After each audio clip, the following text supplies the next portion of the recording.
Moja ya tukio ambalo nalikumbuka, sasa sijui ni tukio gani, la kuhuzunisha au la kusikitisha. Kwa sababu tumeanza na matukio ya kuhuzunisha. Tukio ambalo la kuhuzunisha sikuwahi kuwasimulia watu, ni baadhi ya watu wachache tu ambao wanajua. Na leo nitawapostia hizo video hapo chini, sehemu ya video mtaona. Nilikuwa nafanya sherehe hapa Dar es Salaam. Ile sherehe nadhani kulikuwa kuna mgogoro wa familia. Na katika ule mgogoro kilichotokea ni kwamba wakawa wanatafuta mtu ambaye sasa watasababisha nadhani labda ile sherehe isiwe vizuri. Basi mimi kama kawaida nimewasili ukumbini pamoja na timu yangu. Mimi nafanya kazi na timu. Tumecheki sound, tumeangalia kamera zetu, video zetu zimekaa sawa. Wakati nikiwa naendelea na shughuli, katikati ya shughuli, maharusi tu ndo ameingia, watu wametoka kucheza wameenda kukaa. Kaka mmoja akanifuata, akaniambia, umeiba simu yetu. Najua sherehe kisha kuwa na pombe, muda mwingine unaweza kahisi labda mtu anatania na kuna pombe na vitu kama hivi. Nikamwambia, mimi nimeiba simu yenu? Nikamwambia hapana. Nikiwa naendelea kuongea pale mbele, wageni waliko sijui na nini, nashangaa pembeni DJ wangu wamemzonga, kikundi cha watu kimemzonga. Ikabidi niende kwa DJ wangu nimuulize, vipi? DJ wangu akaniambia, wanasema mimi nimeiba simu, nimekuletea wewe. Nikamwambia, bwacha utani, mbona utani leo? Nikamuuliza, umekunywa? Akaniambia, hawa watu wanamaanisha.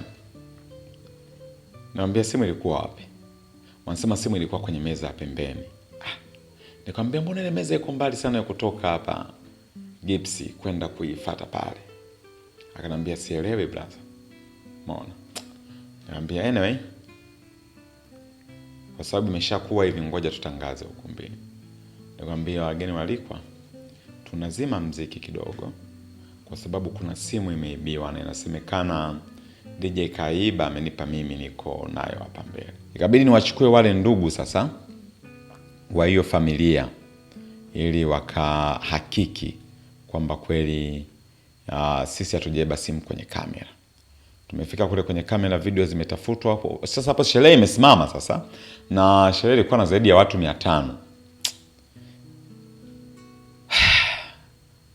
Bwana harusi akanifuata chini. Akaniambia, Nsena, na kuomba kwanza kamalizie shughuli, alafu ndo tuje tulidiscuss hili. Nikamwambia, ongeeni na ndugu zenu, wakikubali sawa. Na kweli wakaongea, akakubali. Basi tumeendelea na shughuli. Ndugu mmoja akatufuata akasema, MC, simu tumeipata, haina shida, tuendelee na shughuli. Kumbe simu hawajaipata. Wamekaa wamejadiliana, ile familia wameandaa sasa mpango wa kutupiga timu nzima. Yaani nikisema familia namaanisha baba, mama, mtoto, ndugu, wajomba, nani. Basi hizi video nitaziposti hapa chini, mtaziona. Ile nimemaliza shughuli vizuri, tumecheza, nikashangaa ghafla nikiwa naongea na, kama inavyoonekana hapa kwenye video, mimi nikiwa naongea na maharusi, tunafurahia sherehe imeenda vizuri. Pembeni huko kwenye video ikiendelea kuangalia, utaona kuna inaonyesha huko DJ wangu na watu wangu wa vifaa na watu wangu wa production, watu wa kamera nini wanafanywa fujo. Ikabidi sasa mimi nikimbie pale kwenye hilo eneo. Nikauliza, jamani, nini? Shida ni nini? Nyie mmeiba simu na mnao. Nikamwambia, sikilizeni, tuna kamera hapa chini, twendeni tukaangalie kwenye kamera. Wote tuliokaa huko tunaonekana. Umeona?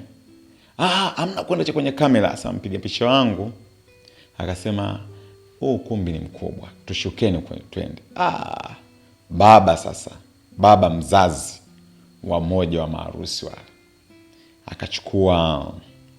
akachukua stendi ile ya kusimamia strobe, yani kubwa, ina uzito kama kilo 5 hivi, 5 na kupanda juu kidogo.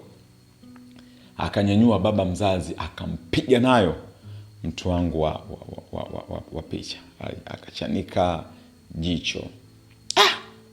Sasa mimi bado niko na taharuki. Bi harusi anageuka hivi, anaona ile kitendo, akaanguka chini kama amepata mshtuko fulani. Ikabidi wambebe wamuondoe pale. Sasa mimi nilikuwa na wasisitizo wala na familia, nawaambia jamani, tushukeni kwenye CCTV camera. Wanaelewa. Kila mwana familia anakamata, wanakamata mimi, wananipiga, wanamkamata mtu wangu wa picha, wanakamata DJ wangu, wakavunja laptop. Bwana harusi alikuwa amenimalizia, familia yake ilikuwa imenimalizia milioni 1. Mimi wakanishika, wakachukua ile hela. MacBook ya DJ wangu ikavunja. Yani kwa vuru. Sasa tukashuka kwenye kamera, kule chini kwenye kamera. Mimi bado sikutaka kujibu shambulizi, sikutaka kumrudishia, kumpiga mtu, sikutaka. Yani nilitamani tu amani ili iweze kutawala, tumalize vizuri. Basi tukashuka kule chini.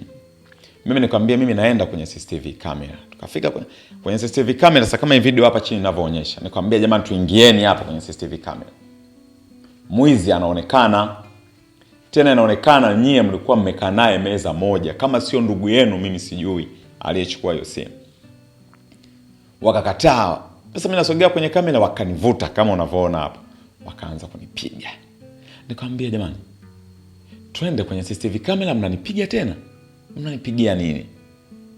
Nikamwambia basi sawa, kama nyie mmeshindwa kuita polisi, sisi tunaita polisi.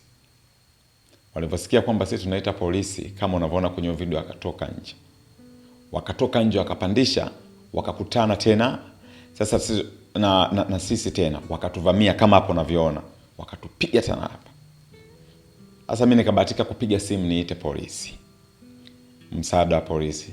Wakakimbia, hatukujua wamekimbilia wapi.